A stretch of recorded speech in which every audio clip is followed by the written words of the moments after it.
సువాక్యం విశ్వాసికి నవజీవం.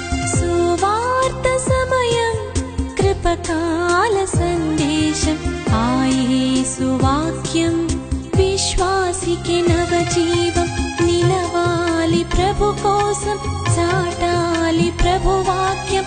నమ్మాలి ఈ లోకం, ప్రభు యేసే దైవం. నిలవాలి ప్రభు కోసం, చాటాలి ప్రభు వాక్యం. నమ్మాలి ఈ లోకం, ప్రభు యేసే దైవం. సువార్త సమయం కృపకాల సందేశం. యేసు వాక్యం విశ్వాసికి నవజీ. తలల వంచి కళ్ళు మూసుకొని ప్రభు వైపు చూస్తూ ప్రార్థిస్తాం. పరిశుద్ధుడైన తండ్రి, కనికరము జాలిగల మా ప్రభువా, నీకు స్తోత్రం.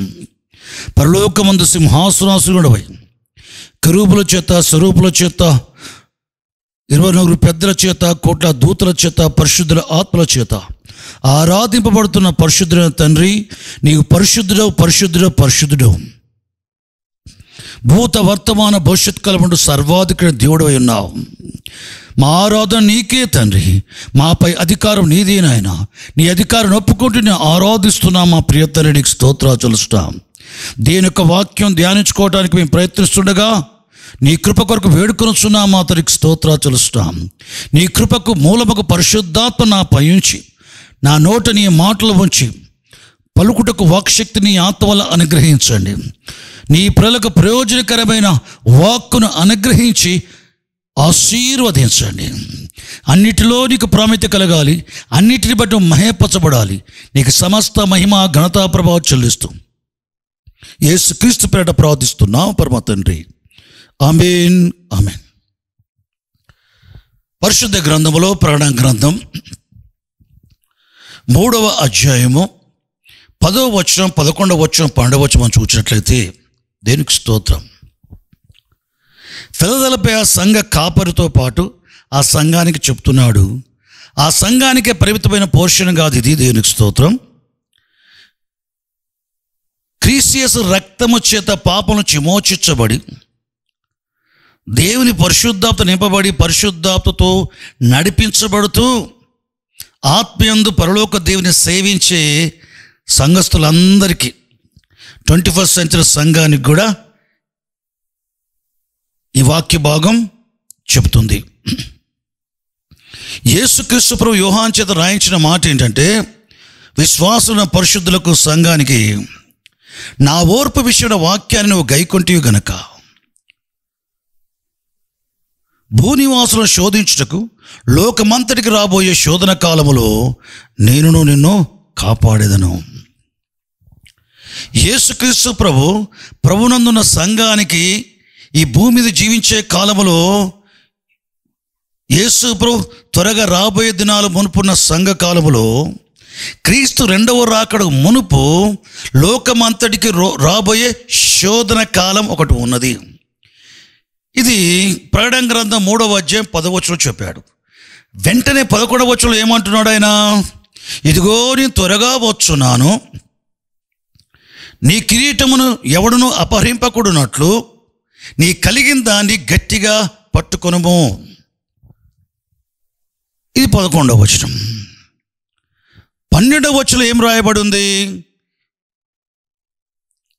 జయించువానని నా దేవుని ఆలయములో ఒక స్తంభముగా చేసేదను, వాడు ఆలయంలోంచి వెలుపలికి ఎన్నడూ వెలుపలికి వెళ్ళడు.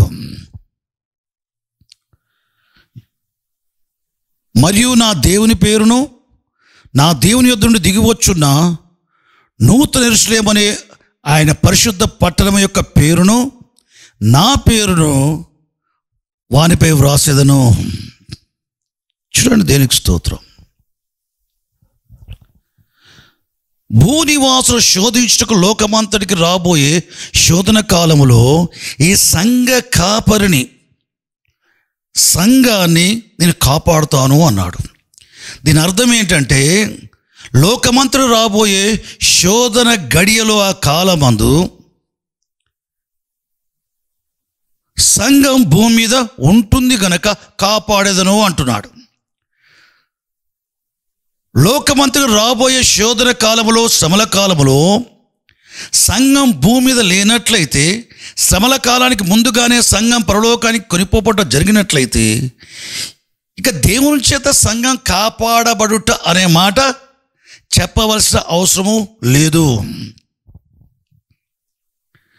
భూనివాసులను, భూమి మీద నివసించే నివాసులను శోధించుటకు,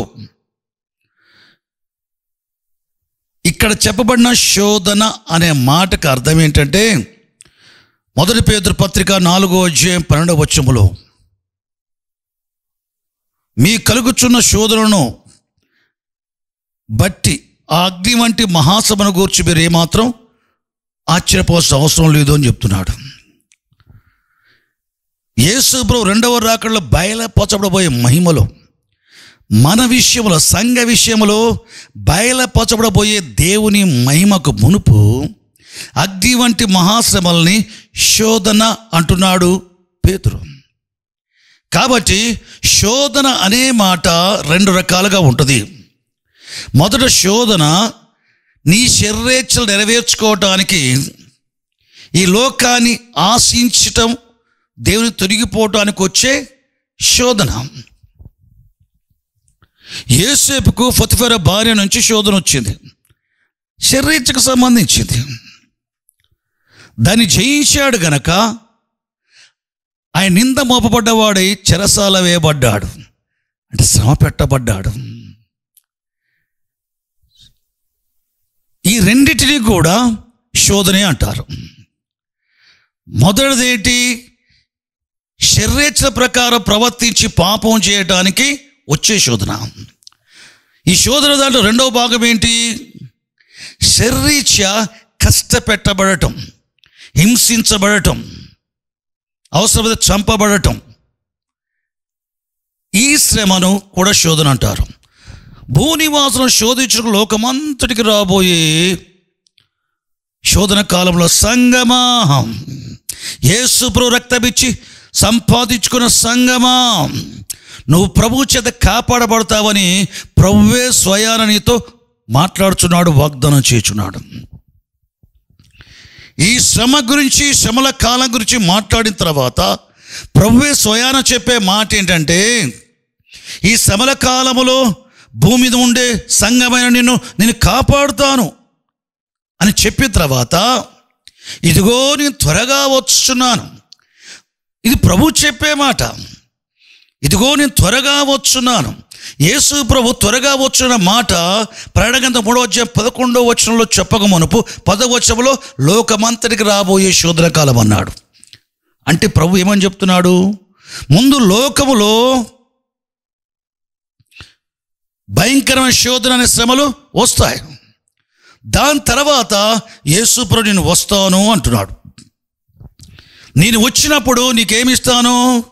జీవ కిరీటం ఇస్తాను. కాబట్టి నీకు వాగ్దానం చేయబడిన జీవ కిరీటాన్ని ఎవడును అపహరింపకూడనట్లు నీ కలిగిన దాన్ని గట్టిగా పట్టుకో. ఏంటి నీకు కలిగింది? శరధారే వచ్చి ప్రాణమిచ్చి మృతులను తెలియచిన యేసు ప్రభువులో విశ్వాసం ఉంచినప్పుడు ఆయన పరిశుద్ధ రక్తం చదివి పాపాలు కడిగివేయబడిన తర్వాత, ఆయన తన పరిశుద్ధాత్మ నీలో నివసింపచేసిన తర్వాత, నీలో నివసింపజేసే పరిశుద్ధాత్మ ద్వారా నువ్వు దేవుని కలిగి ఉండి దేవునితో సహవాసాన్ని కలిగి ఉన్నావు. ఆయన యందు విశ్వాసముతో నీ ముందున్న జీవితాన్ని నువ్వు జీవిస్తున్నావు. అనుదిన జీవితం దేవునిలోని విశ్వాసం వల్ల జీవిస్తున్నావు. నీ కలిగిన దేవుని యందు విశ్వాసాన్ని గట్టిగా పట్టుకో. నీ కలిగిన దేవుని విశ్వాసము ద్వారా నీలో ఆత్మరూపిగా నివసిస్తున్న క్రీస్తు, ఆయనతో ఉన్న సహవాసాన్ని గట్టిగా పట్టుకో. దేవునిలోని విశ్వాసం వల్ల దేవునితో మనకు సహవాసం కలిగింది. ప్రభు వచ్చేంత వరకు కూడా ఆయనందరి విశ్వాసంతో పాటు ఆయనందరి విశ్వాసం కలిగిన ఆయనతోటి నీ సహవాసాన్ని తెగిపోకుండా కాపాడుకో. ఆయన సహవాసం నుంచి వేరు చేసేది ఏంటి? శోధన. శరీరేచ్ఛలకు సంబంధించిన శోధన కావచ్చు, శరీరమునందు శ్రమ పెట్టబడే శోధన కావచ్చు. ఈ 2 రకాల శోధనలు ఎందుకు వస్తాయి? క్రీస్తు నుంచి వేరు చేయడానికి వస్తాయి ప్రియులారా. కాబట్టి ఆయనలోని నీ విశ్వాసాన్ని గట్టిగా పట్టుకో. ఆయనతో నీ కలిగిన సావాసాన్ని గట్టిగా పట్టుకో. ఎప్పటి వరకు? నేను వచ్చేంత వరకు. ఎందుకు గట్టిగా పట్టుకో? నీ కలిగిందా అని చెప్పే ఉద్దేశం ఏంటి? భూనివాసులు శోధించక లోకమంతకు రోబోయే శోధన కాలంలో నీ విశ్వాసం నుంచి వేరు చేయబడే ప్రమాదం ఉంది. నీ పరిశుద్ధ జీవితాల నుంచి తొలగిపోయే ప్రమాదం ఉంది. అశ్రమల కాలానికి మూలము క్రీస్తు విరోధి బయలుపరచబడుట. క్రీస్తు విరోధి బయలుపరచబడకుండా మహాశ్రమలైన మాట ఉండదు. నేను ఎక్కువ చెప్తాను కదా, బైబిల్లో ఒక విధానం ఉంది, ఒక సంగతి అంగీకరించబడటానికి. ద్వితీయోపదేశకాండం 19వ అధ్యాయము 15వ వచనంలో యెహోవా మోషే ద్వారా ఇజ్రాయెల్కు రాయించిన మాట, 2-3 సాక్షుల నోట పలకబడిన ప్రతి మాట చేత ప్రతి సంగతి స్థిరపరచబడటం జరగాలి. కాబట్టి ఇజ్రాయెల్ అందరూ కూడా ఒక విషయాన్ని అంగీకరించబడటానికి ఈ విధానాన్ని అనుసరించేవారు. 2-3 సాక్షులు. దేనికి స్తోత్రం. ఒకనొక సమయాన 2-3 సాక్షులతో ప్రతి విషయం స్థిరపరచబడటం అనే విషయాన్ని పెడదో పట్టించారు.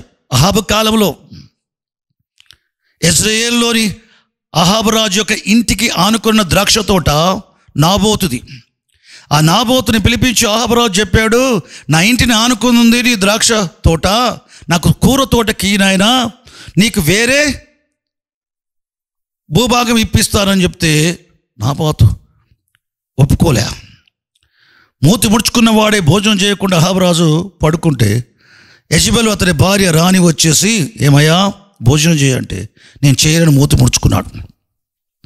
ఏమైంది? విచారంగా ఉన్నావు, సంతోషంగా లేవు, ఏమైంది అంటే, మన ఇంటిని ఆనుకుని నాబోతు ద్రాక్షతో నాకు ఇవ్వమంటే ఇవ్వనన్నాడంటే, అతడి ఇవ్వనంటే నీవు బాధపడటం ఏంటి?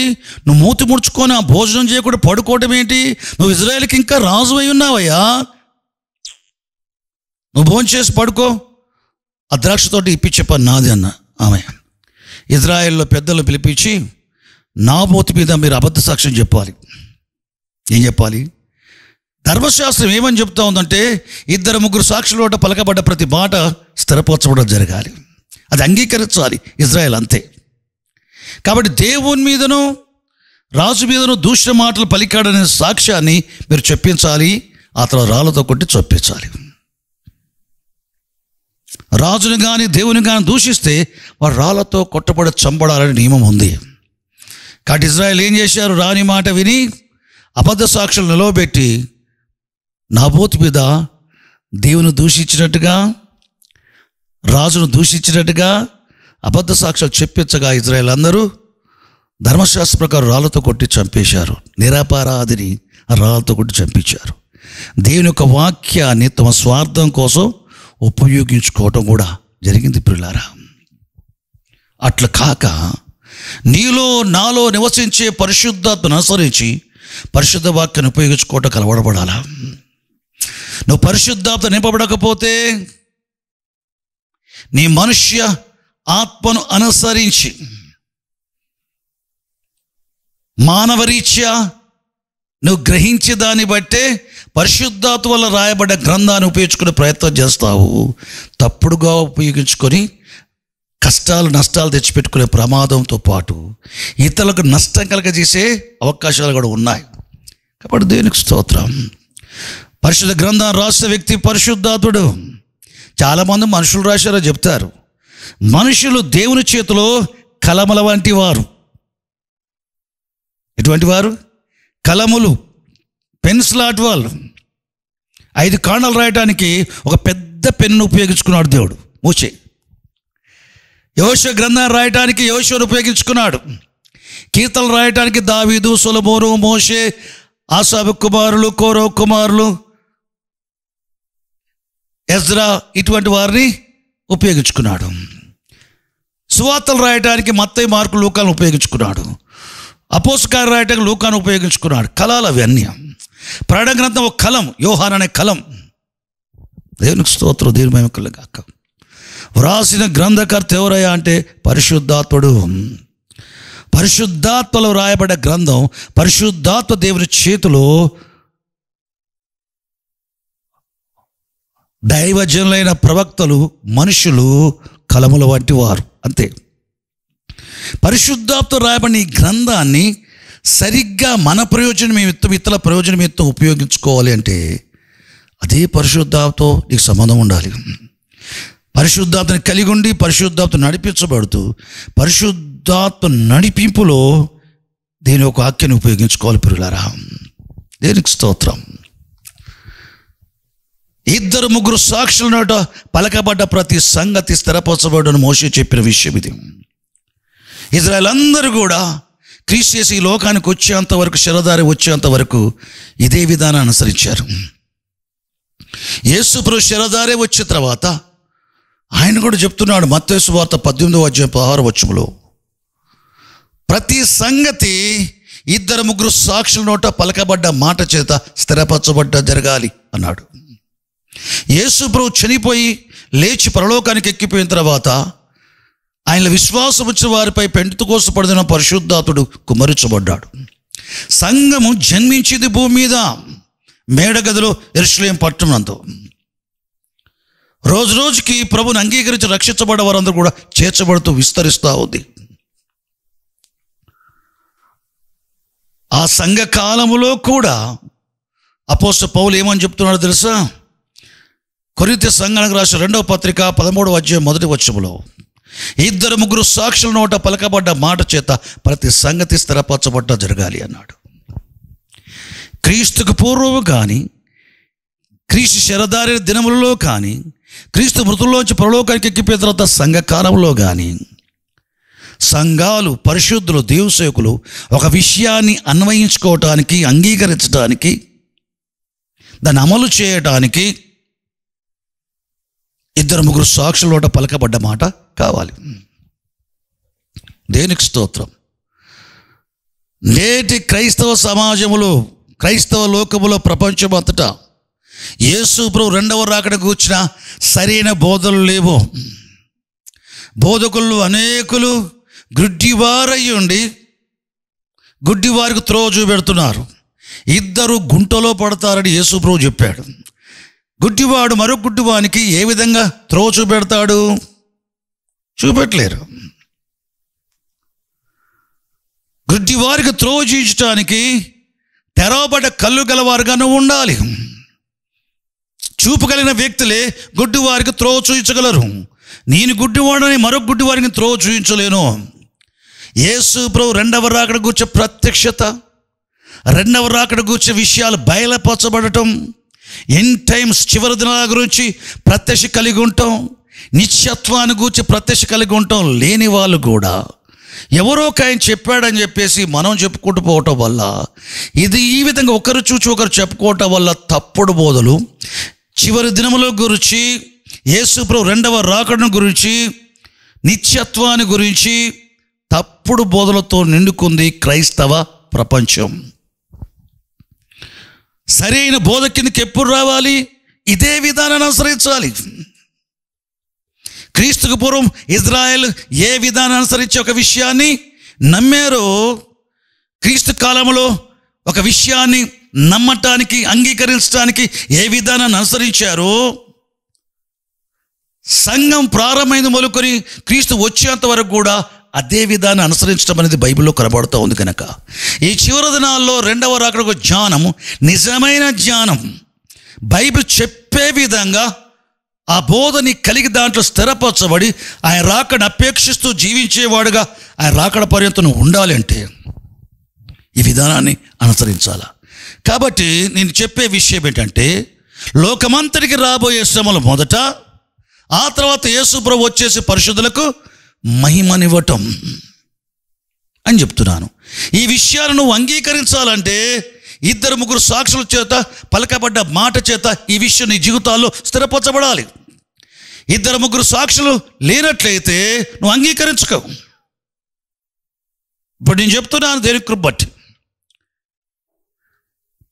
ప్రకటన యోహాను రాశాడు గనక యేసు ప్రభు చెప్తున్నట్టుగా చదివిన లేఖన భాగాలు ఉన్నప్పటికీ యోహాను చేత రాయబడ్డ గ్రంథాన్ని యోహానే అనుకుందాం. యోహానే మనకు చెబుతున్నాడు అనుకుందాం. దేనికి స్తోత్రం. యోహాను ఫిలదెల్ఫియా సంఘానికి ఏం రాశాడు? నా ఓర్పు విషయం అంటే క్రీస్తు ఓర్పు విషయమైన వాక్యాలను గైకొన్నావు గనక భూనివాసులను శోధించుటకు లోకమంతటికి రాబోయే శోధన కాలం, మహాశ్రమల కాలం. ఆ కాలములో ఓ సంఘ కాపరి, ఓ దైవసేవకుడా, దైవసేవకురాలా, పరిశుద్ధులారా, విశ్వాసులారా, నేను మిమ్మను ఆ శోధన కాలంలో, శ్రమల కాలంలో, మహాశ్రమల కాలంలో నేను కాపాడుతాను అని చెప్పాడు. శ్రమలు వస్తాయి, నేను కాపాడుతాను. ఆర్భాటముతో, ప్రధాన దూత శబ్దముతో, దేవుని బూరతో పరలోకం నుండి నేను త్వరగా వస్తాను, ఇదిగో నేను త్వరగా వచ్చున్నాను ప్రభువు చెప్తున్నాడు. యోహాను చేత ఎప్పుడు వస్తానంటున్నాడు? లోకమంతటికి రాబోయే శోధన తర్వాత వస్తున్నాను అన్నాడు. నేను వచ్చేంతవరకు ఏం చేయాలని చెప్పాడు? నీ కిరీటాన్ని ఎవడు అపహరింపకూడనట్లు నీ కలిగిన దాన్ని గట్టిగా పట్టుకో అన్నాడు. నీ కలిగింది గట్టి కిందకు పట్టుకోవాలా? జారిపోద్దా, పోగొట్టుకోవడం జరిగిద్దా? అట్లాంటి అవకాశాలు ఉన్నాయి. ఎప్పుడది? భూనివాసులు శోధించిన లోకమంతటికి రాబోయే శోధన కాలంలో నీ కలిగిన దాన్ని జార విడుచుకునే అవకాశాలు ఉన్నాయి. కాబట్టి యేసుప్రభు ఏం చేస్తాడు? ముందుగా గట్టిగా పట్టుకో. ఎటువంటి ఇబ్బంది కానీ, ఎటువంటి కరువు కానీ, ఎటువంటి ఖడ్గం కానీ, ఎటువంటి తెగులు కానీ, ఎటువంటి ప్రకృతిమైన మార్పులు కానీ, చేర్పులు కానీ, జల ప్రళయాలు కానీ, ఆకాశంలో భయోత్పాతమైన సంఘటనలు కానీ, సునామీలు కానీ, మనుషుల వలన అపాయం కానీ, జంతువుల వలన అపాయం కానీ, అది ఏదైనా కానీ, ఎటువంటి పరిస్థితులు అయినా సరే ఆయనలోని విశ్వాసాలని, సహవాసాన్ని గట్టిగా పట్టుకో. క్రీస్తువుని సహవాసం నుండి ఏది కూడా నేను వేరు చేయటానికి వీలు లేదు. నేను త్వరగా వచ్చున్నాను. ఆ శోధన కాలంలో చాలా జాగ్రత్త. నేను వచ్చేంతవరకు జాగ్రత్త. ఆ శోధన కాలం నేను కాపాడుతుంటాను.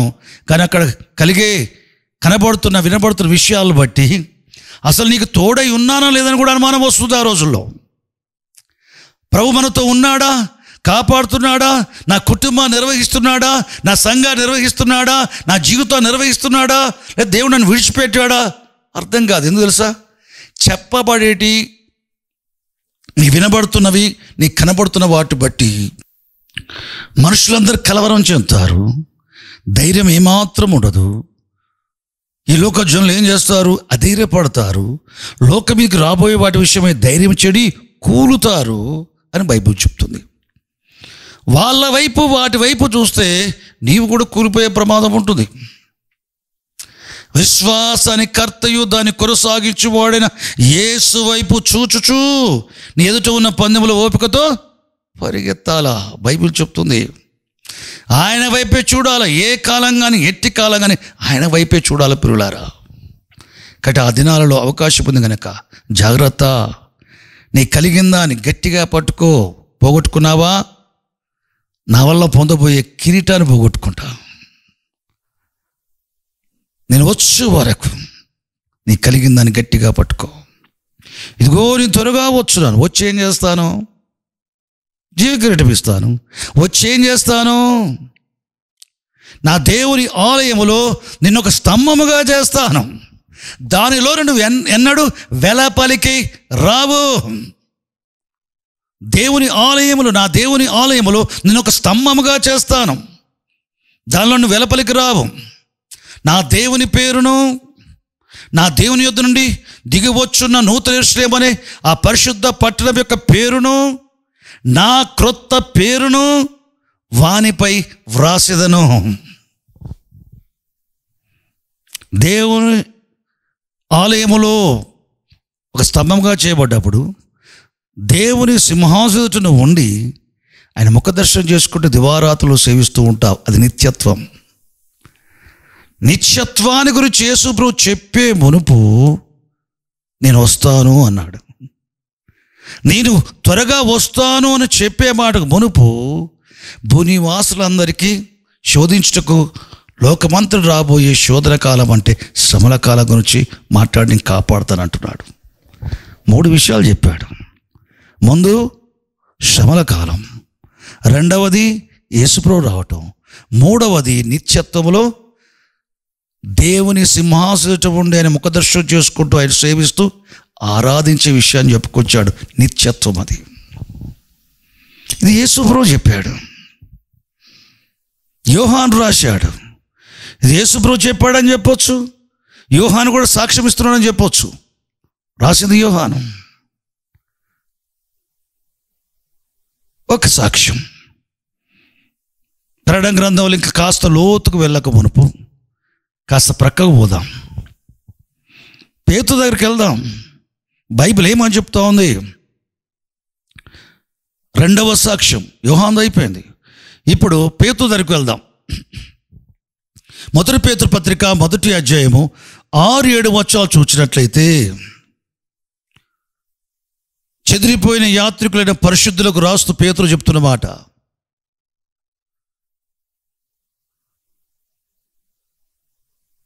క్రీస్తు యేసు మృతుల్లోని తిరిగి లేచినందున దేవుడు తన విశేష కనికరం చొప్పున మన ఆత్మలను మరలా జన్మింపజేశాడు. ఎందుకు?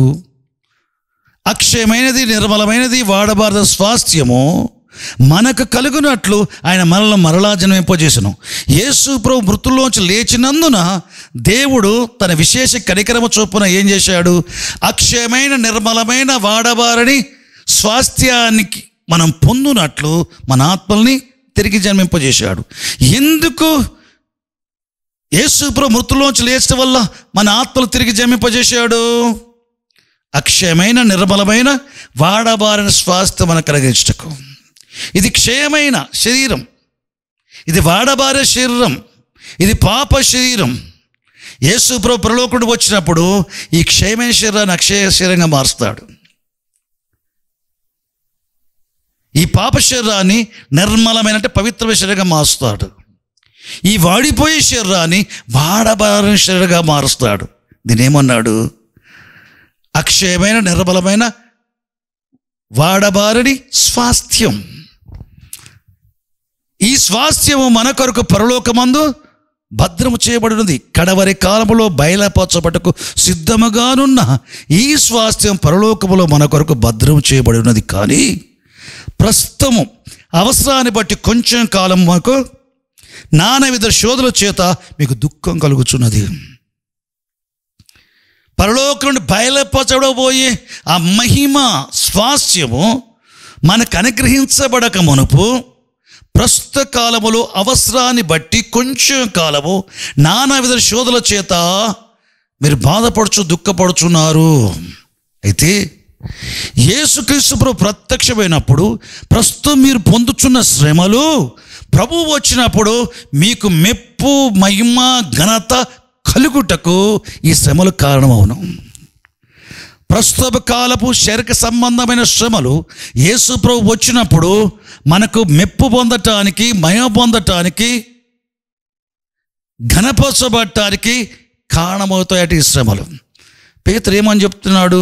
ప్రస్తుత శ్రమలు రాబోయే క్రీస్తు రాకడలో మనం మహిమ పొందటానికి కారణమవుద్ది అన్నాడు. మంచిది. ఇంకా ఆయన ఏం చెప్తున్నాడు? మొదటి పేతురు పత్రిక ఇది స్థిరపరచడానికి ప్రవక్తలు తీసుకుంటున్నాడు. మొదటి పేతురు పత్రిక 1వ అధ్యాయము 10వ వచనం 11వ వచనం చూస్తే, ఈ రక్షణను గూర్చి ప్రవక్తలు తమ యందున క్రీస్తు ఆత్మచేత పరిశీలించుచు మన కలగబోయే రక్షణ గూర్చి, అంటే మనం పొందబోయే ఆ రక్షణ స్వాస్థ్యం అనే మహిమా స్వాస్థ్యాన్ని గూర్చి ప్రవక్తలు తమ యందున క్రీస్తు ఆత్మచేత వారు ఏం చేస్తున్నారట? ఇది పరిశోధించినప్పుడు వారి యందున్న, అంటే ప్రవక్తల యందున్న ఆ క్రీస్తు ఆత్మ క్రీస్తు విషయమైన శ్రమలను గూర్చి, ఆ తర్వాత కలగబోయే మహిమల గూర్చి ముందుగా ఆ పరిశుద్ధాత్మ వారితో సాక్ష్యం ఇచ్చినప్పుడు వారు ఏ కాలములో, ఎట్టి కాలములో అని సూచించు మరి ఏం చేశారట? చెప్పారట. కాబట్టి ఇది వారు చేసే పరిచర్య తమ కొరకు కాదు, మీ కొరకే చేసే సంగతి వారికి బయలుపరచబడెను. ఇట్టి కార్యములను దేవదూతలు తొంగి చూడగోరుచున్నారు. ప్రవక్తలు తమ యందున్న క్రీస్తు ఆత్మ చేత ఏ కాలం, ఎట్టి కాలం, ఏ కాలంలో శ్రమలు వస్తాయి, ఎట్టి కాలంలో ఎటువంటి శ్రమలు వస్తాయి, ఆ తర్వాత ఏం జరుగుతాయి, ముందు ఏమొస్తాయి, తర్వాత ఏమొస్తాయి. ముందు సంఘానికి క్రీస్తు విషయమైన శ్రమలు, ఆ తర్వాత మహిమ. ముందు శ్రమలు, తర్వాత మహిమ. ఒకే అధ్యాయంలో 2 సార్లు చెప్పాడు పేతురు. 4వ అధ్యాయం, మొదటి పేతురు పత్రిక 4వ అధ్యాయం 12వ వచనం 13వ వచనం చూస్తే 12వ వచనంలో పేతురు చెప్తున్న మాట, మీ కలుగుచున్న అగ్ని వంటి మహాశ్రమను గూర్చి ఆశ్చర్యపడవద్దు.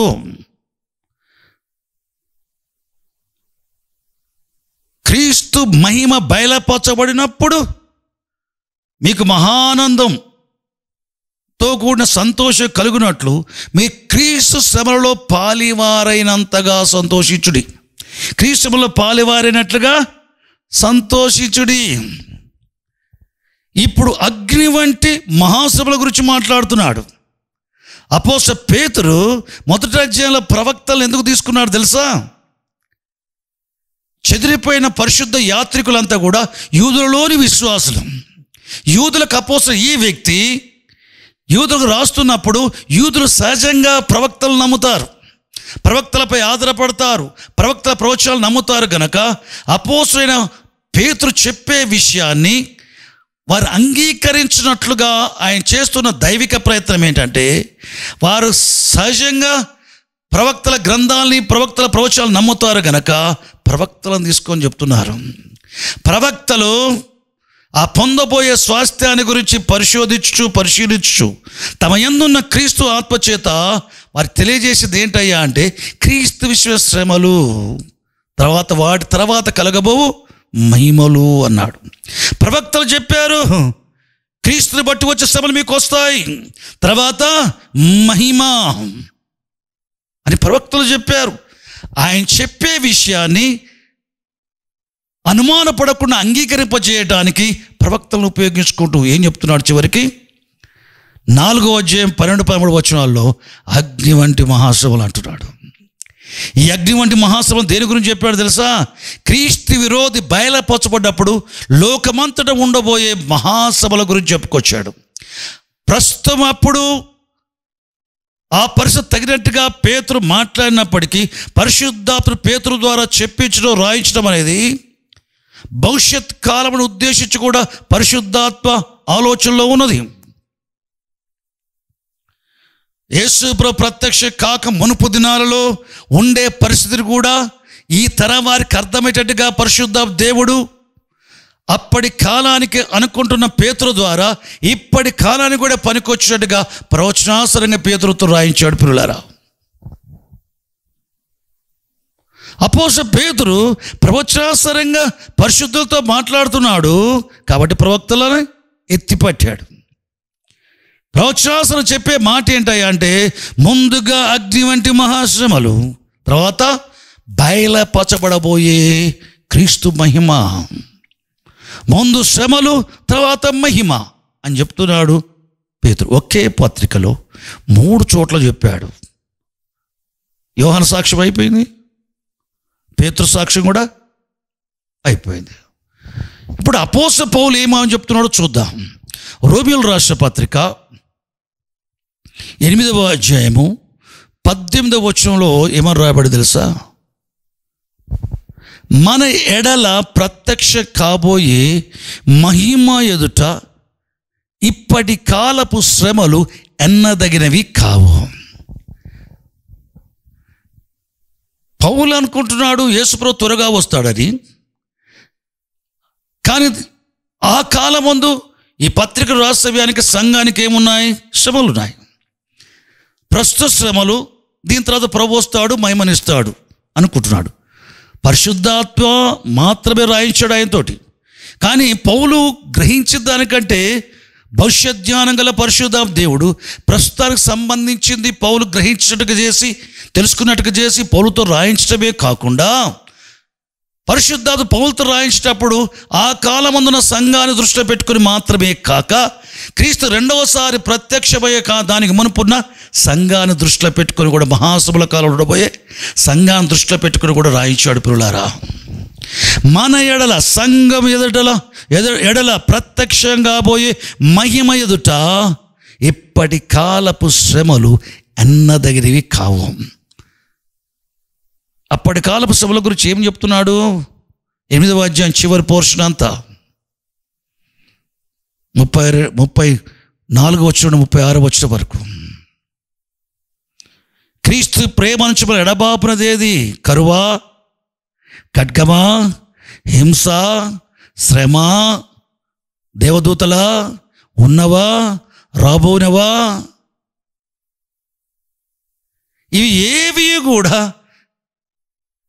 క్రీస్తు యేసు ప్రేమ నుంచి మనల్ని వేరు చేయ ఎడబాప నేరవని నేను రూఢిగా నమ్ముచున్నాను.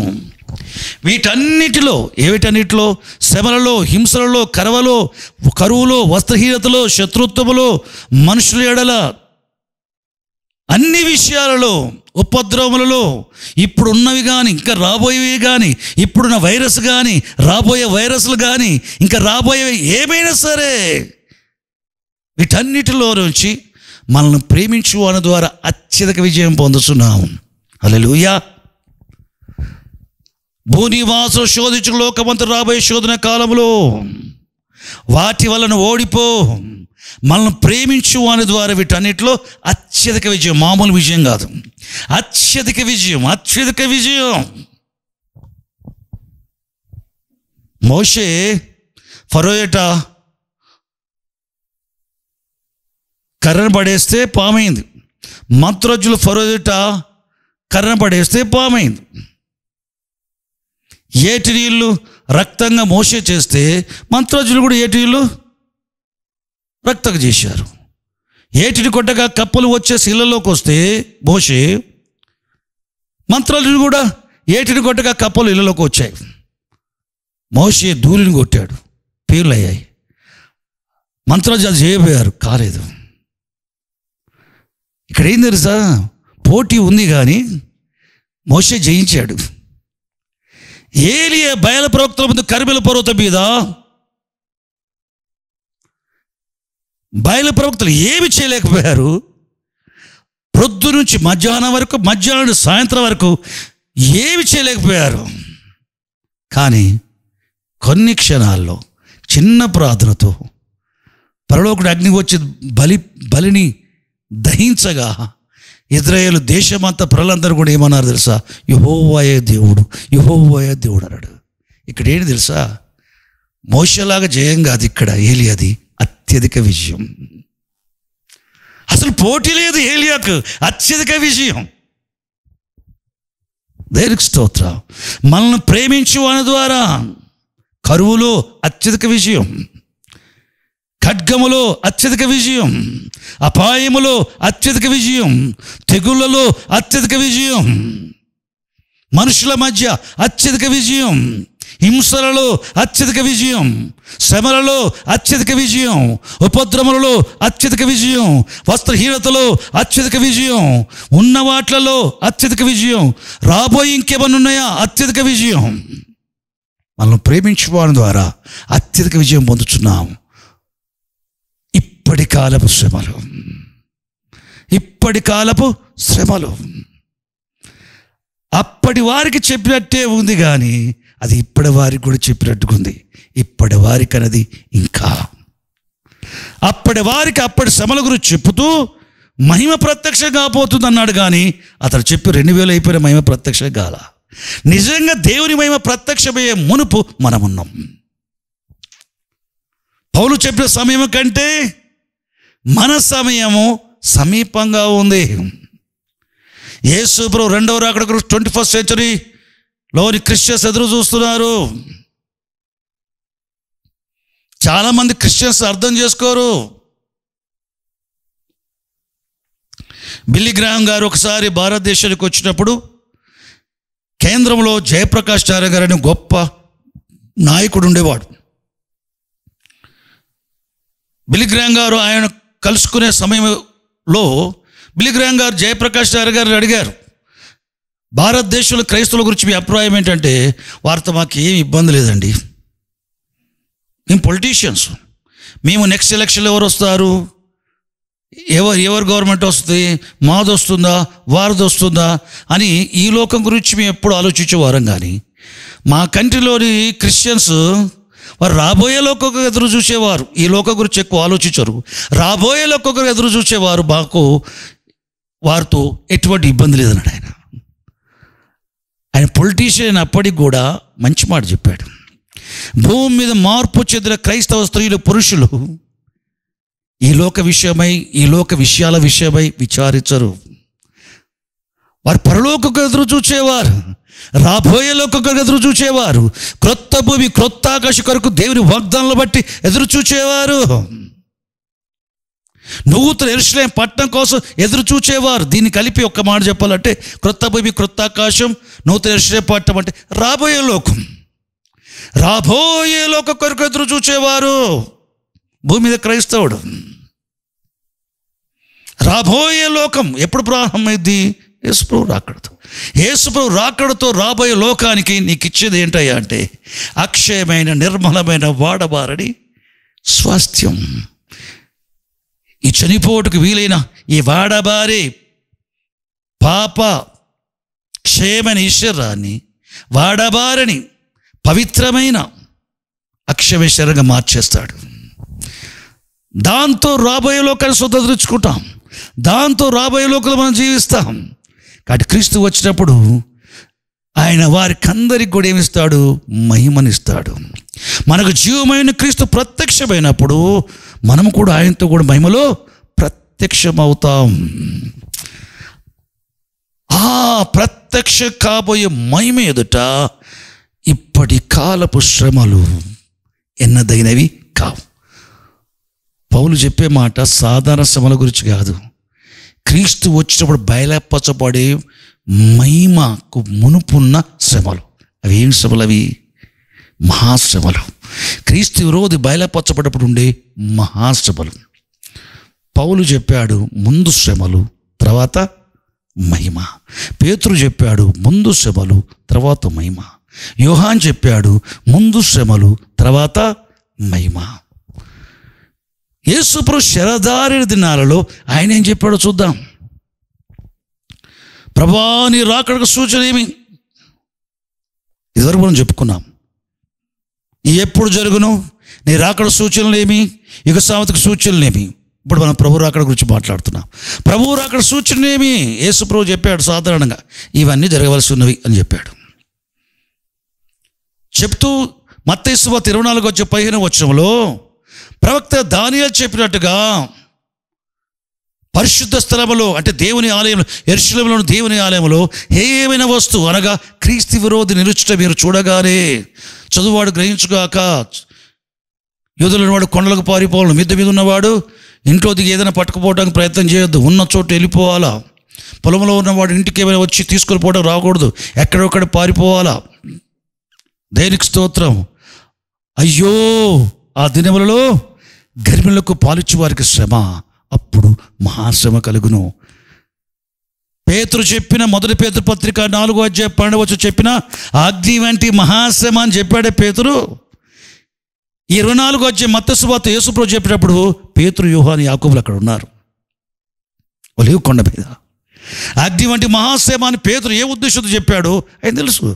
ప్రభు యొక్క బోధన విన్నాడు రెండవ రాకడ గురించి. ప్రభు చెప్తున్నాడు అప్పుడు మహాశ్రమ కలుగును. ఎప్పుడు? యెరూషలేములో కట్టబడబోయే దేవాలయంలో దేవుని చెప్పుకుంటూ వచ్చి ఆ దేవాలయంలో కూర్చుంటాడు క్రీస్తు విరోధి. అప్పుడు భూమి మీద మహాశ్రమ కలుగును. భూమి మీద శ్రమయు మిక్కిలి ఇబ్బంది కలుగును. అవి శ్రమగల దినములు. సృష్టి ఆది నుంచి ఇప్పటి వరకు ఎన్నడూ అటువంటి శ్రమలు రాలేదు, ఇక మీదట కలగవు. మానవ చరిత్రలో మానవ యుగములో క్రీస్తు విరోధి బయలుపరచబడి ఉండే శ్రమలు అంత మునుపు ఎప్పుడు లేవు, ఆ తర్వాత ఇక ఉండవు. ఆ సమయంలో అవిశ్వాసులు భూమి మీద ఉన్నట్టుగా ఈ అవిశ్వాస లోకంలో పరిశుద్ధులు కూడా ఉంటారు. ఆ శ్రమగల దినమును తక్కువ చేయకపోతే ఏ శరీరం తప్పించుకోడు. రక్త మాంసములు గల శరీరం కలిగిన ప్రతి మనుషుడు విశ్వాసైన అవిశ్వాసైన తప్పించుకోవటం కష్టం. అటువంటి దౌర్భాగ్యపు చీకటి దినాలవి, అపాయకరమైన కాలములవి, మహాశ్రమల కాలం. కాబట్టి దేవుడు ఏర్పరచుకున్న వారి నిమిత్తం, అంటే భూమి మీద ఏర్పరచుకున్న వారు ఉంటారు. క్రీస్తు విరోధి బయలుపరచబడినప్పుడు, మహాశ్రమలు సంభవించినప్పుడు దేవుని చేత ఏర్పరచబడ్డవారు భూమి మీద ఉంటారు. చాలామంది దేవుని వాక్యాన్ని సరిగా అర్థం చేసుకోలేక అది యూదుల గురించి చెప్పబడిన మాట అంటారు. కాదు, మీతో చెప్పుచున్నది నేను అందరితో చెప్పుచున్నాను అని ప్రభు రాకడ గురించి చెప్తూ అందరితో చెప్పుచున్నా అన్నాడు. ప్రభు వచ్చినప్పుడు ఆకాశము అంత్యం మొదలుకొని భూమి అంతముల వరకు కూడా భూమి నలుదిక్కులో ఉన్న తాను ఏర్పరచుకున్న వారందరినీ ఆయనకు ముందుగా పంపే దూతలు ఆయన ఎద్దుకు పోగు చేస్తారు. యూదుల మట్టుకే కాదు, యూదులైన విశ్వాసులు, అన్ని జనుల విశ్వాసులు అందరూ కూడా ఆయన దగ్గరికి పోగు చేసే దేవదూతలు, మృతుల్లోంచి లేచిన పరిశుద్ధులతో పాటు బ్రతికి ఉన్న పరిశుద్ధులు మహిమలో మార్చబడుతో పాటు వీరందరినీ ఏకముగా ప్రభు సముఖానికి దేవదూతలు పోగు చేస్తారు. ఆ దినములు తక్కువ చేయకపోయేలా ఏ శరీరు తప్పించుకోలేడు. దేవుడు ఏర్పరచుకున్న వారి నిమిత్తము ఆ శ్రమ గల దినములు తక్కువ చేయబడును అని చెప్పి యేసు ప్రభు తన రాకడ గురించి మాట్లాడితే ఇంకేమని చెప్తాడు తెలుసా? ఆయన రాకడ గురించి చెప్పే మునుపు నీ రాకడకు సూచన చెప్పాయా అంటే, ఆయన రాకడ కంటే మునుపు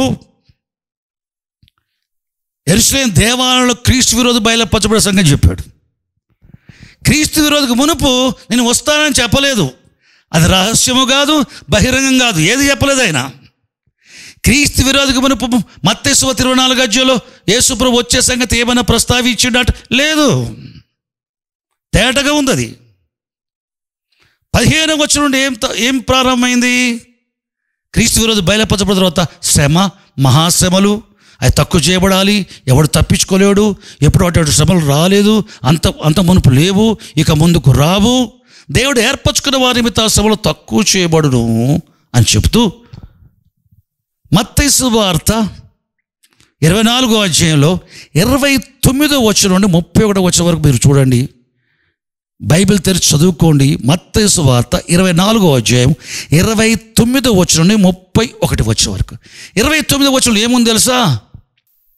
ఆ శ్రమగల దినములు ముగిసిన వెంటనే, అంటే ఈ శ్రమలు ప్రారంభమయ్యేది ఎప్పుడు?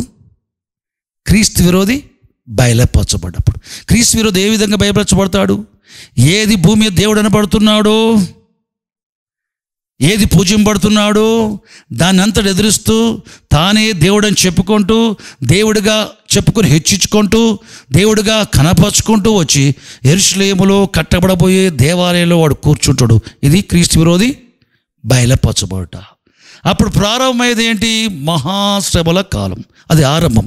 క్రీస్తు విరోధి బయలుపరచబడ్డప్పుడు మహాశ్రమలు ప్రారంభమవుతాయి. ఆ దినముల శ్రమ ముగిసినప్పుడు మత్తయి 24:29 ఈ మాట ఎవరు చెప్తున్నారు? పేతురా, పౌలా, స్టెఫెనా, ఏలియా చెప్తున్నాడా? ఎవరు చెప్తున్నారు? స్వయాన యేసు ప్రభువు చెప్తున్న మాట.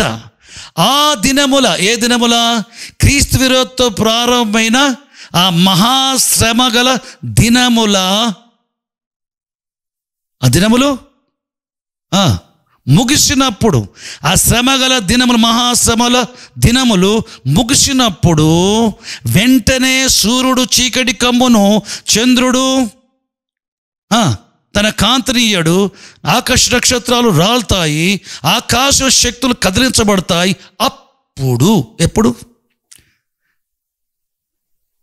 ఆ శ్రమగల దినములు ముగిసినప్పుడు సూర్యుడు చీకటిగా, చంద్రుడు రక్తవర్ణముగా మార్చబడి, నక్షత్రాలు రాల్చబడి, ఆకాశ శక్తులు కదిలించబడ్డప్పుడు, అప్పుడు శ్రమగల దినములు అయిపోయినప్పుడు, అప్పుడు, ఎప్పుడు? ఆ దినముల శ్రమ ముగిసినప్పుడు, అప్పుడు మనిషి కుమారుడి రాకడ సూచన ఆకాశమందు కనబడును. మనిషి కుమారుడే మనిషి కుమారుడు రాకడ గురించి మాట్లాడుతున్నాడు. ఎప్పుడు నా రాకడ సూచన కనబడును ఆయన చెప్తున్నాడు. భూమి శరదార దినాల్లో ఎప్పుడట?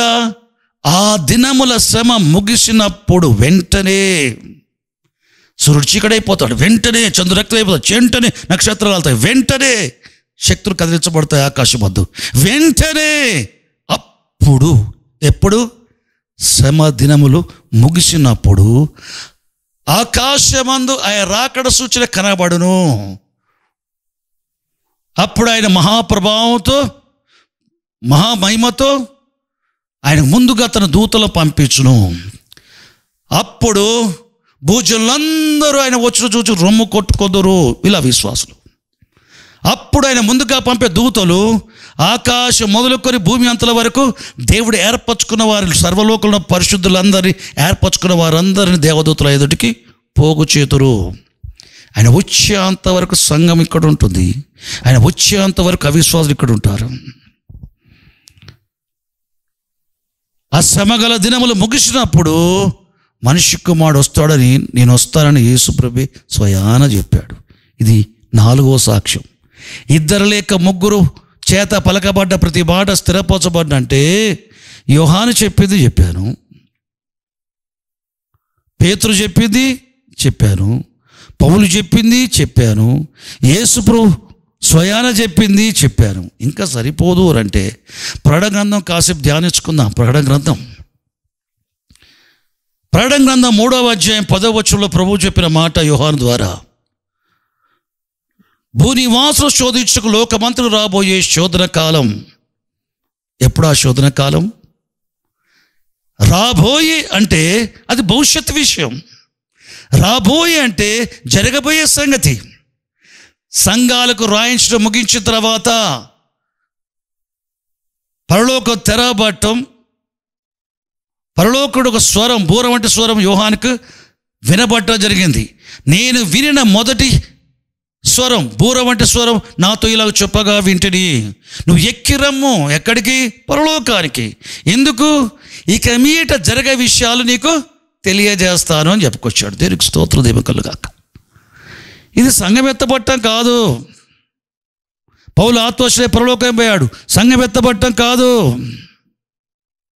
యోహాను ఆత్మశ్రయ పరలోకానికి వెళ్తాడు, సంఘం ఎత్తబట్టం కాదు. ఈవెన్ రాబర్ట్స్ ఆత్మశ్రయ పరలోకానికి వెళ్ళాడు, సంఘం ఎత్తబట్టం కాదు. 15 ఏళ్ల ప్రాయంలో మౌరిస్వరులు ఆత్మశ్రయ పరలోకం పోయాడు, సంఘం ఎత్తబట్టం కాదు. రాబర్ట్ లియోనార్డ్ చిన్న వయసులో పరలోకం పోయాడు, సంఘం ఎత్తబట్టం కాదు. కెనెత్ హ్యాగన్ పరలోకంకి వెళ్ళాడు, సంఘం ఎత్తబట్టం కాదు. యోహాను ఆత్మశ్రయ పరలోకంకి వెళ్ళాడు, సంఘం ఎత్తబట్టం కాదు. జరగబోయే సంగతులు తెలపబడటానికి పరలోకానికి పిలువబడ్డాడు. ఆత్మశ్రయ పరలోకానికి వెళ్ళాడు, దేవుణ్ణి చూచాడు, సూర్యకాంత పద్మరాలు పోలేవాడుగా. ఆయన సింహాసనాన్ని చూచాడు, ఆయన సింహాసనం మధ్యలో చుట్టూను వెలపడ లోపల కన్నులు కలిగిన 4 జీవులను చూచాడు. దేవుని సింహాసనం చుట్టూ ఆవరించున్న ఇంద్రధనుసు చూచాడు. దేవుని సింహాసనం చుట్టూ వేయబడిన 24 పెద్దలు కూర్చున్న సింహాసనం చూచాడు, పెద్దలు చూచాడు, కోట్ల దూతలు చూచాడు. వారంతా దేవుని ఆరాధించడం చూచాడు. సింహాసనం దేవుని కుడి చేతుల 7 ముద్రలు గట్టిగా వేయబడిన గ్రంథాన్ని చూశాడు. పరిశుద్ధాత్మలు యోహానికి అర్థమైపోయింది, నేను పరలోకానికి రప్పింపబడది, ఇక మీద జరగబోయే సంగతులు నా తెలబడటానికి. జరగబోయే సంగతులు దేవుని కుడి చేతుల గ్రంథములో ఉన్నాయి, ఇది విప్పేవారు కావాలి అనుకున్నారు. ప్రకటన గ్రంథం 5వ అధ్యాయం 7వ వచనంలో వధింపబడిన గొర్రెపిల్ల వచ్చేసి సింహాసనం వాని కుడి చేతిలో ఉన్న ఆ గ్రంథాన్ని, 7 ముద్ర గ్రంథాన్ని తీసుకున్నాడు. ఈ గ్రంథంలో ఏమున్నాయి? జరగబోయే సంగతులు ఉన్నాయి. యోహాను ఎక్కిరము, ఇక మీట జరగవలసిన వాటిని నీ కనపరచదను. ఇప్పుడు 6వ అధ్యాయం 1వ వచనం, ఆ గొర్రె పిల్ల, దేవుని కుడి చేతిలో ఉన్న ఆ 7 ముద్ర గ్రంథాన్ని తీసుకున్న ఆ గొర్రె పిల్ల మొదటి ముద్రను విప్పగా దర్శనం, స్వరం వింటున్నాడు, దర్శనాన్ని చూస్తున్నాడు. ఇక్కడ 3 విషయాలు మనం గమనించాలి. దేవునికి స్తోత్రం. ప్రకటన గ్రంథం 1వ అధ్యాయం 11వ వచనంలో, నీవు చూచుచున్నది పుస్తకములో రాసి ఆసియాలోని 7 సంఘాలకు పంపయ్యా. Ephesus, Smyrna, Pergamum, Thyatira, Sardis, Philadelphia, Laodicea 7 సంఘాలకు పంపు. నువ్వు చూచుచున్నది రాసి పంపము అన్నాడు. మొదటి వినస్వరం. ఇతడు చూచిన తర్వాత, చచ్చిన వాళ్ళ పాదాల మీద పడిన తర్వాత ప్రభు ఆయన కుడి చేత అతనిపై ఉంచి, యోహాను భయపడకపోని మొదటి వాడును కడపడి వాడును జీవించేవాడును మృతునైతే కానీ ఇదిగో యుగములు సజీవునై ఉన్నాను, ఇదిగో మరణం యొక్క పాతాళలోకము తలవచల దగ్గర ఉన్నాయి, ఎందుకు భయపడతావు అని చెప్పి, నీవు చూచిన వాటిని, రెండవది ఉన్న వాటిని, మూడవది వీటి వెంట కలగబో వాటిని పుస్తకంలో రాసి 7 సంఘాలకు పంపు. చూచినవి ఏంటి? చూచినవి 7 దీపస్తంభాలు, కుడి చేత 7 నక్షత్రాలు, మనిషి యొక్క బాణం పోల్లో ఒకరిని. ఇవి చూచినవి, ఇది రాయి. ఇది మొదటి విషయం. రెండవది ఏంటి? ఉన్నవి. ఏంటి ఉన్నవి? ఆత్మశయ పరలోకం పోయిన తర్వాత దేవుడున్నాడు, దేవుని సింహాసనం ఉంది, జీవులు ఉన్నారు, పెద్దలు ఉన్నారు, కోట్ల దూతలు ఉన్నారు, పరలోకం ఉంది. అవి ఉన్నవి, అది జరగబోయేది కాదు, ఉన్నది. పరలోకము, పరలోక నివాసులు ఉన్నది, ఉన్న విషయాలు, ఉన్నది రాయ్.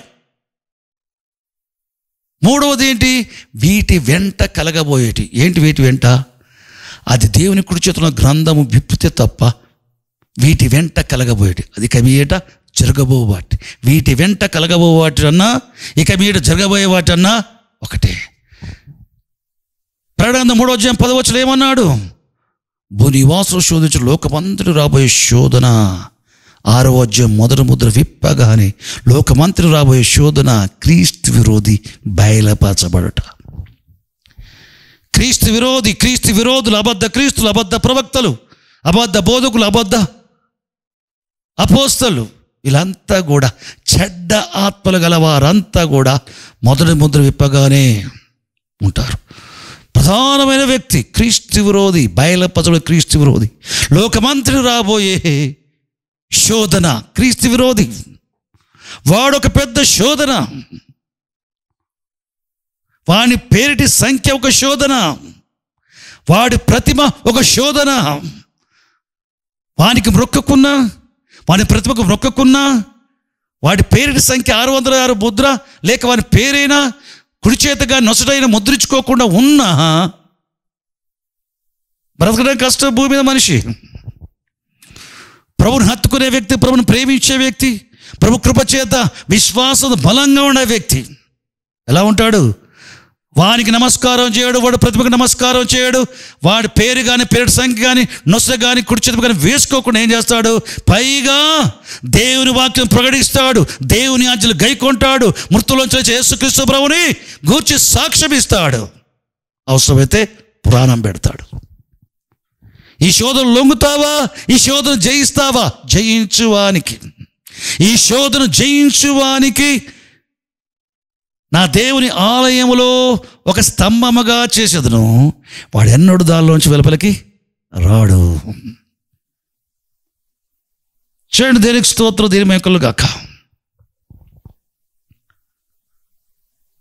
ఇక మీట జరగవలసిన సంగతి ఏంటంటే, జరగబోయేది ఏంటంటే క్రీస్తు విరోధి బయలుపరచబడి వాని కాలం ముందు ఉండే యుద్ధములు, కరువులు, తెగుళ్ళ వల్ల మరణములు, భూమిలో జంతువులకు ఆహారం కావటం, భూమి యొక్క 4వ భాగం అంతటిలో ఉన్న మనుషులందరూ చంపబడటం, భూమి యొక్క 4వ భాగంలో ఉన్న మనుషులు చంపబడటం, ఆ కాలమందు క్రీస్తు విరోధి కాలమునందు దేవుని వాక్యమేతో యేసుప్రభు సాక్ష్యమేతో వధించబడటం, ఆ తర్వాత 6వ ముద్రను విప్పినప్పుడు ఆకాశంలో గ్రంథం వలె చుట్టబడటం, దీపంలో తొలగిపోవటం, కొండలు పర్వత స్థానం తప్పటం,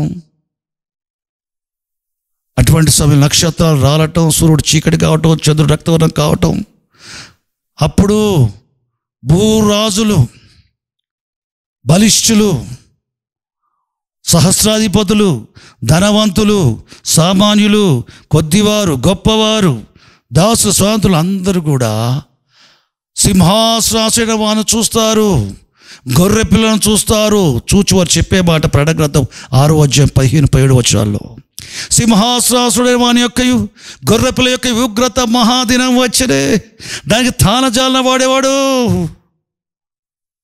పర్వతములతోనూ వారు పర్వతములలోనూ బండ సందులో దాక్కొని కొండ సందుల్లో బండ సందులో దాక్కొని పర్వతాలతో చెప్తున్నారు. ఏమని చెప్తున్నారు? గొర్రెపిల్ల ఉగ్రతకు, సింహాసన సన్నిధికి గొర్రెపిల్ల ఉగ్రతకు మనం మరుగు చేయడి అని చెప్తున్నారు. ఈ 6వ అధ్యాయం అయిపోద్ది. ఈ 6వ అధ్యాయం ఏంటయ్యా అంటే జరగబోయే సంగతి, లోకమంతా రాబోయే శోధన ఈ 6వ అధ్యాయంలో క్లుప్తంగా చెప్పబడింది. దాని వివరంగా తెలుసుకోవాలంటే వేరే అధ్యాయాలకు పోవాలి. 7వ అధ్యాయం కూడా అంతే క్లుప్తంగా జరిగింది. ఆ మహాసభ కాలంలో క్రీస్తు విరోధం బయలుపరచబడిన తర్వాత 7వ అధ్యాయంలో పరిశుద్ధుల సంగతి, నిత్యత్వంలో దేవుని సింహాసనం ఎట ఉండి దివారాత్రులు ఆయన ఆలయంలో సేవిస్తారు. 7వ అధ్యాయంలో పరిశుద్ధుల విషయం, 6వ అధ్యాయంలో అవిశ్వాసుల విషయం. 6వ అధ్యాయంలో వారు ఉగ్రత కొరకు సిద్ధపరచబడ్డ పాత్రలు. 7వ అధ్యాయంలో పరిశుద్ధులు ముందుగా దేవుని చేత సిద్ధపరచబడిన మహిమ పొందుటకు సిద్ధపరచబడిన ఘనతా పాత్రలు, కరుణా పాత్రలు, దేవుని చేత కనికరించబడ్డ పాత్రలు, మహిమ పొందుటకు పాత్రలు, ఉగ్రత పొందుటకు పాత్రలు 6వ అధ్యాయం, మహిమ పొందుటకు పాత్రలు 7వ అధ్యాయం. దేనికి స్తోత్రం. 7వ అధ్యాయంలో ఇజ్రాయేల్ 1,40,000 మంది దేవుని ముద్ర వేయబడ్డవారు, కోట్లకులుగా అన్యజనులను విశ్వాసం ముద్రించబడ్డవారు. వీరందరూ వచ్చి దేవుని సింహాసనం, గొర్రెపిల్ల సింహాసనం ఇటు ఉండి తెల్లని వస్త్రాలు ధరించుకున్న వారే ఖర్జూర మంటలు చేత పట్టుకొని సింహాసనాసీన వారికి గొర్రెపిల్లకు మా రక్షకై స్తోత్రం ఎలుగెత్తి చెప్తూ ఉంటారు. అప్పుడు 7వ అధ్యాయము 11, 12, 13, 14 వచనాలు చూస్తే 12, 13, 14 వచనాలు చూస్తే 24 పెద్దలు ఒకడు యోహాను అడుగుతాడు, ఈ దర్శనములో ఉన్న ఈ సింహాసనం ఎదుట ఉండి తెల్లని వస్త్రాలు వేసుకొని మా రక్షణకై స్తోత్రములు. వీరి నోట నుంచి వచ్చేది రక్షణ. భూరాజుల మొదలుకొని సామాన్యులు, స్వతంత్రులు, గొప్పోలు, పేదోలు అంతా కూడా ప్రభు వచ్చే చూసి వారి నోట వచ్చేది ఉగ్రత. గొర్రెపిల్ల ఉగ్రత మహాదినం వచ్చేదే. మంచిది. వీళ్ళు ఏమంటారు? సింహాసనం ఉన్న తెల్లని వస్త్రాలు వేసుకున్న వారి సంఘం ఏమంటారు? మా రక్షకై స్తోత్రం అంటారు. దేవుని మహిమ కలుగాక. వీరు సింహాసనం వారిని యోహాను చూపెడుతూ వీరెవరు అని యోహాన్ని పెద్దల్లో ఒకటి అడుగుతారు. వీరు ఎక్కడి నుంచి వచ్చారు అని పెద్దల్లో ఒకటి అడుగుతాడు. అయ్యా నాకు తెలీదు, అది నీకే తెలియను అన్నాడు యోహాను. అప్పుడు ఆయన చెప్పాడు, వీరు మహాశ్రమల నుంచి వచ్చిన వారు. ఎక్కడి నుంచి వచ్చారట? దేవుని సింహాసనం ఉండి ఆయన ముఖ దర్శనం చేస్తూ తెల్లని వస్త్రాలు వేసుకున్న వారై దివారాత్రులు ఆయన ఆలయంలో ఆయన సేవించేవారు. ఎక్కడి నుంచి వచ్చారు? మహాశ్రమల నుంచి వచ్చారు. మహాశ్రమల కాలంలో సంఘం ఉండదా? పరలోకం చెప్తుంది మహాశ్రమల కాలంలో భూమి మీద సంఘం ఉంటుందని. నువ్వు పరలోకం రావా, వెళ్ళాలనుకుంటున్నావా? మహాశ్రమల గుండరా అంటాడు పెద్దల్లో ఒకడు.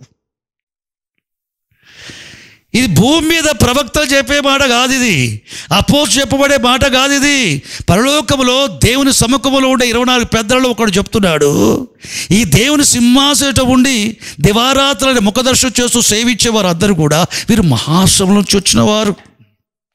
గొర్రెపిల్ల రక్తములతో వస్త్రాలు ఉతుక్కొని ఆయన ఆలయమందు ఆయన సింహాసనం ఉండి దివారాత్రంలో ఆయన సేవించుచున్నారు. ఇది నిత్యత్వం, సంఘం ఎత్తపట్టం కాదు. కొత్త భూమి, కొత్త ఆకాశం, కొత్త యెరూషలేము పట్టణం కొత్త భూమి మీదకి వస్తుంది. 21వ అధ్యాయం ప్రకటన గ్రంథంలో ఆ కొత్త భూమికి దిగివచ్చిన ఆ నూతన యెరూషలేము పట్టణం ఏంటట? దేవుని వాస్తలమట. ఆ యెరూషలేము పట్టణం ఎట్లా ఉంటుందట? దాని పునాదులు, దాని గుమ్మములు, దాని ప్రాకారం, దానికి ఉపయోగించబడ్డ విషయాలు, దాని కొలతలు, దాని మధ్యలో దేవుని సింహాసనం, ఆ సింహాసనం నుండి జీవజలం నది, రాజవీధి, ఆ జీవజలం ఒడ్డున జీవవృక్షము, ఆయన సింహాసనం నూతన యెరూషలేము పట్ల ఉన్న సింహాసనం ఎదుట ప్రకటన గ్రంథం 22వ అధ్యాయం 4వ వచనం ఏముంది? ఆయన దాసులు ఆయన సింహాసనం ఎదుట ఉండి ఆయన ముఖ దర్శనం చేయొచ్చు రాత్రి పగలు ఆయన సేవించుచున్నారు. ఇది చెప్పక మునుపు 21వ అధ్యాయం 21, 22 వచనాలు ఏముంది? ఆ పట్టణములో ప్రకాశించుటకు సూర్యుడైన చంద్రుడైన అక్కరలేదు, దేవుని మహిమయే ప్రకాశించుచున్నది, గొర్రెపిల్లయే దానికి దీపం. సూర్యుడు అవసరం లేదు, చంద్రుడు అవసరం లేదు అన్నాడు. 21వ వచనంలో ఏమన్నాడు? 21వ అధ్యాయము, ఆ పట్టణములో దేవాలయం, ఏ ఆలయము లేదు, సర్వాధికారి దేవుడు ప్రభువును గొర్రెపిల్లయే దానికి ఆలయమై ఉన్నారు. ఆలయములో ఉండి ఆయన సింహాసనం ఉండి నొసట ఆయన నామం లిఖించబడ్డవారై ఆయన ముఖదర్శనం చేసుకుంటూ రాత్రి పగలు ఆయన సేవించేవారు. 22వ అధ్యాయం 4వ వచనంలో ఉన్న మాట 7వ అధ్యాయం 12, 13, 14 రాయబడ్డది. అది ఏంటది? క్లుప్తంగా చెప్పబడ్డ విషయాలు. ఇది వివరంగా తెలుసుకోవాలంటే వేరే అధ్యాయాలకు పోవాలా. అది నిత్యత్వం గురించి 7వ అధ్యాయంలో చెప్పుకొచ్చాడు. సంఘం ఎత్తబట్టం కాదు, అది 10వ వచనం సంఘం ఎత్తబట్టం కాదు. దేనికి స్తోత్రం. ప్రకటన గ్రంథం అర్థం చేసుకుని ఒక విధానం చెప్పి వదిలిపెడతాను. ప్రకటన గ్రంథం 14వ అధ్యాయం 8వ వచనంలో వేరొక దూత, అనగా 2వ దూత దగ్గరగా ఎలుగెత్తి మాట్లాడతాడు. ఏమని? తన వ్యభిచార మద్యముతో భూలోకం చెరిపిన ఆ మహావేశ్యనబడే మహాబబులోను కూలిపోయినట్టు ఒకటే వచనం. 14వ అధ్యాయం 8వ వచనం. ఈ మహాబబులోను కూలిపోయాను ఒక్క మాటలో చెప్పబడ్డ విషయం నీకు వివరంగా తెలబడాలంటే కేవలం బబులోను కూలిపోవడం గురించి ప్రకటన గ్రంథం 17వ అధ్యాయం 18వ అధ్యాయం 2 అధ్యాయాలు రాయబడ్డాయి. ఎట్లా కూలిపోతాయో ఇక్కడ ఒక సంఘటన చెప్తాడు షార్ట్లో. ఎక్కువ విషయాలు తెలుసుకోవటానికి వేరే పోర్షన్కి పోవాలా. అట్లనే ప్రకటన గ్రంథం మొత్తం కలిపి ఒక షార్ట్ పీరియడ్, క్రీస్తు విరోధి బయలుపరచబడిన తర్వాత క్రీస్తు వచ్చేంత వరకు, నిశ్చేత వరకు షార్ట్లో అన్బిలీవర్స్ గురించి, అవిశ్వాల గురించి 6వ అధ్యాయం చెప్పాడు. ఆ క్రీస్తు విరోధి బయలుపరచబడిన కాలంలో పరిశుద్ధుల ఆరంభం నుంచి నిశ్చేత వరకు 7వ అధ్యాయం చెప్పాడు. ఈ క్రీస్తు విరోధి బయలుపరచబడిన తర్వాత క్రీస్తు వచ్చేంత వరకు ఈ మధ్యకాలంలో ఇంకా జరిగే అనేక విషయాలు తెలుసుకోవటానికి వేరు అధ్యాయాలకి వెళ్ళాల్సి ఉంటుంది. ప్రియులారా, దేనికి స్తోత్రం, దీని వైకులగాక.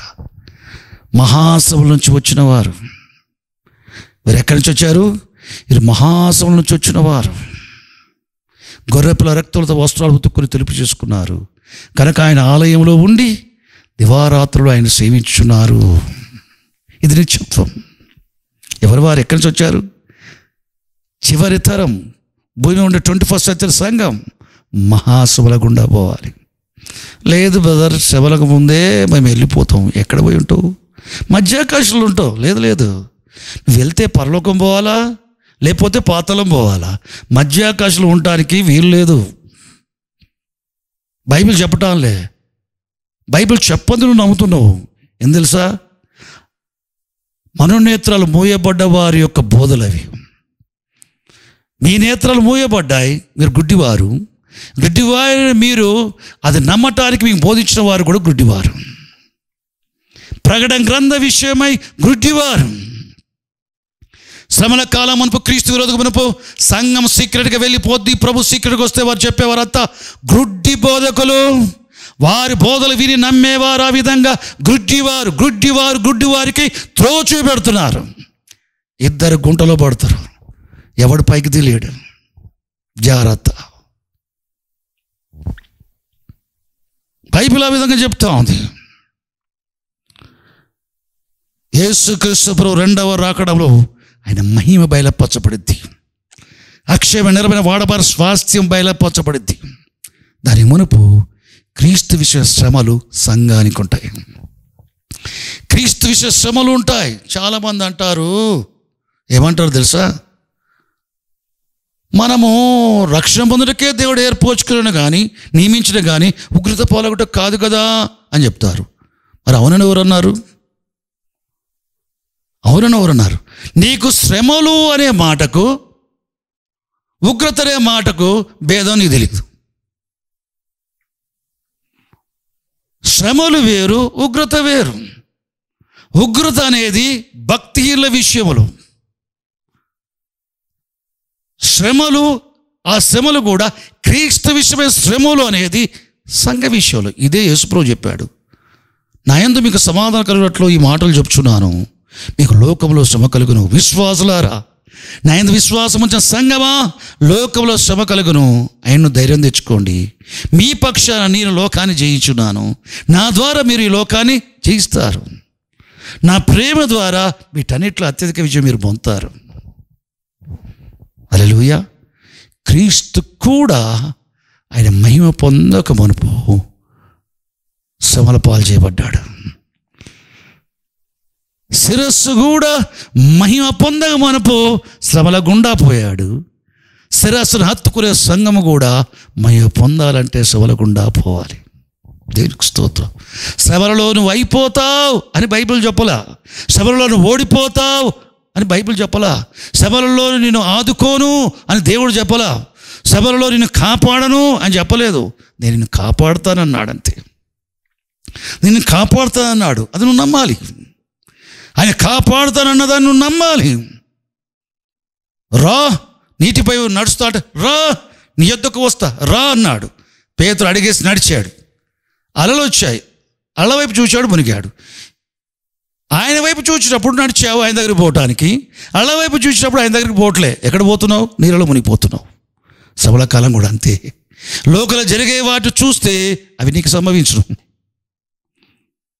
వాటన్నిటిలో నువ్వు ప్రభు వైపు చూస్తే అవి నేను తాకవు, నువ్వు ప్రభు దగ్గరికి వెళ్ళిపోతావు. శ్రమల గుండా పోతావు, కానీ శ్రమలలో అయిపోవు, గతించిపోవు, ఓడిపోవు.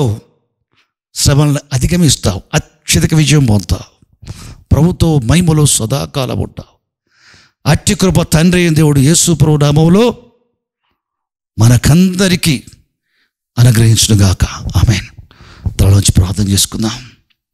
ప్రభువునందు ప్రియలారా, కళ్ళు మూసుకోండి, మీ మనసు ప్రభుపై ఉంచండి. చెప్పబడినంతా పరిశుద్ధ గ్రంథంలో వాక్యాలని ఆధారం చేసుకొని చెప్పబడింది.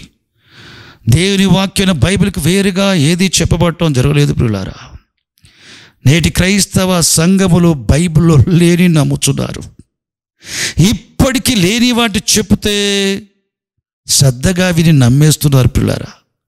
బైబిల్లో ఉన్న వాటి వివరించి చెప్తే నమ్మటం లేదు. సాతాడు మనుషుల మోసములో, మనుషులు సాతాను యొక్క మోసములో ఉన్నారు ప్రియులారా. బైబిల్లో విషయాలు నమ్మటం లేదు, బైబిల్ లేని విషయాలు నమ్ముతున్నారు. అనేక సంఘాలలో ఉన్నవి బైబిల్లో లేనివి, బైబిల్లో ఉన్నవి సంఘాల్లో ఉండటం లేదు, బైబిల్ లేని సంఘాల్లో ఉంటున్నాయి. ఇంతవరకు బాగుంది, చివరి దినాల్లో ఉంటున్నాం. అట్లా కాదు ప్రియులారా. దేవుని వాక్యంలో ఏముందో సంఘాలలో అవి ఉండాలి, మన జీవితాలు అవి ఉండాలి. దేవుని వాక్యం లేనివి మనలో ఉండటానికి వీలు లేదు. దేవుని వాక్యం లేనివి సేవకులు ప్రకటిస్తున్నారు, దేవుని వాక్యం లేనివి ప్రజలు బోధించబడి నమ్ముతున్నారు. దేవుని వాక్యం ఉన్నవి బోధించబడటం తరచుగా జరగటం లేదు, నమ్మబడటం జరగటం లేదు ప్రియులారా. అది నష్టం, అట్టివారికి నష్టం, అట్టివారికి కష్టం. నా జనులు జ్ఞానము లేకయే, దైవిక జ్ఞానము లేకయే నశించుచున్నారు. ఆది నుండి రక్షణ పొందడానికి దేవుడు మనల్ని ఏర్పరచుకుని, కానీ ఉగ్రత పాటుకు ఏర్పరచుకోలేదు. యేసు ప్రభువుల విశ్వాస వల్ల రక్షించబడ్డ మనము నిశ్చయముగా ఉగ్రత నుండి రక్షింపబడదుము. రోమాపత్రిక 5:9. యోహాను 3:36 కుమారునికి విధేయత చూపువాడు నిత్యజీవం గలవాడు, కుమారుల విశ్వాసం ఉంచనివాడు వానిపై దేవుని ఉగ్రత నిలిచి ఉన్నది. అవిశ్వాసికి ఉగ్రతకు సంబంధం, విశ్వాసికి ఉగ్రతకు సంబంధం లేదు. విశ్వాసికి రక్షణ, అవిశ్వాసికి భక్తిహీనులకు ఉగ్రత. శ్రమల కాలములో మహాశ్రమ కాల సంఘం ఉంటుంది, ఉగ్రత పాలు కావు. భక్తిహీనులకు వచ్చే శ్రమలు నీకు రావు. క్రీస్తు విషయ శ్రమలు మాత్రమే సంఘానికి వచ్చును. భక్తిహీనులకు వచ్చే శ్రమలు వేరు, క్రీస్తు నందున్న సంఘానికి వచ్చే శ్రమలు వేరు. ఆ రెండు వేరు వేరు పిల్లలు ఒకటి కాదు. బోధకులు దాన్ని విభజించి చెప్పకపోవటం వల్ల కలవరం ఉంది సంఘాలలో.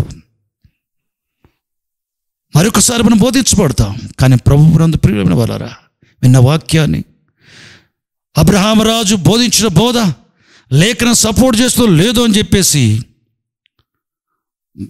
బెరలో ఉన్న వారు తెసలో కంటే గనులై ఉన్నారు. పౌలు శిలో చెప్పిన సంగతులు అలా ఉన్నావా లేవని చెప్పి ప్రతిదినము లేఖనాలు పరిశోధించండి. నేను చెప్పిన విషయాలు పరిశోధించండి. బైబిల్ ఉన్న వాటిని నమ్మండి, లేని వాటిని నమ్మకండి. ఈ చెప్పిన విషయాలకి వేరుగా ఎవరైనా చెప్తే బైబిల్లో చూపెట్టమని చెప్పండి. వారు ఒకవేళ చూపెట్టే దాని అర్థం వేరుగా ఉంటుంది, వారి గ్రహింపు లేదు.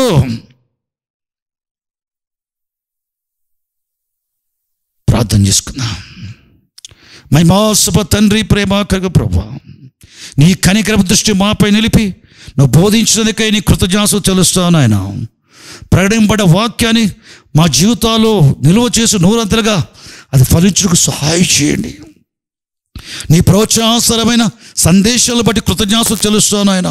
నీ బిడ్డలు ఆసక్తి విన్నారు తండ్రి, విరిచున్న వారు ప్రభువానికి స్తోత్రం. గైకొని ధన్యులవుటూ సహాయం చేయి. యేసుక్రీస్తు రక్తం వారిపై ప్రోక్షించి మరొకసారి పరిశుద్ధపరచండి. నీ పరిశుద్ధాత్మతో శక్తి అభిషేకించండి. వ్యక్తిగతంగా అభిషేకంతో బోధించబడి నీ ప్రేమలో చివరి వరకు నిలిచేటకు సహాయం చేయండి. మా తనకి స్తోత్రం. నిన్ను గూర్చే ప్రత్యక్షతలు దయచేయండి. అపోస్తలుడు పౌలు చెప్తున్నాడు, నాయన నాకేవేవి లాభకరములో నష్టంగా పెంటగించుకొచ్చున్నాను, ఆయన శ్రమలలో పాలివాడనొకటి ఎట్టిదో నేను ఎరుగు నిమిత్తం నష్టంగా ఎంచుకోవచ్చును అంటున్నాడు. క్రీస్తు శ్రమలలో పాలివాడటకు ఆశపడుచున్నాడు పౌలు. దేవుని పరిశుద్ధత నింపబడి నడిపించబడేవారు క్రీస్తు శ్రమలో పాలివారుగా ఆశపడతారు. రక్షణ లేని క్రైస్తవులు, పరిశుద్ధాత్మ పొందిన క్రైస్తవులు, శరీరాన్ని ప్రేమించి శరీరేచ్ఛ ప్రకారం జీవించే క్రైస్తవులు క్రీస్తు శ్రమలో పాలివారు కావటానికి ఇష్టపడరు. అది జరుగుతుంది నాయనా. బైబిల్ సత్యానికి వేరుగా వారు ఇష్టపడుతున్నారు తండ్రి. కనికరించి వారి మనోనేత్ర వెలిగించి పాపక్షాపను అనుగ్రహించి పరిశుద్ధాత్మ నింపి పరిశుద్ధాత్మల గొప్ప సమర్పణతో సజీవంగా సమర్పించుకొని నిన్ను సేవించటకు వెంబడించు సహాయం చేయి. నీ రాకడలో బయలుపరచబడలో పాలివారుడు కృప చూపండి ప్రభు. అట్లు అందరినీ ఆశీర్వదించండి. యేసుక్రీస్తు పేరిట ప్రార్థిస్తున్నాం పరమ తండ్రి. ఆమేన్, ఆమేన్. సువార్త సమయం, కృపకాల సందేశం, ఆ యేసు వాక్యం విశ్వాసికి నవజీవం. సువార్త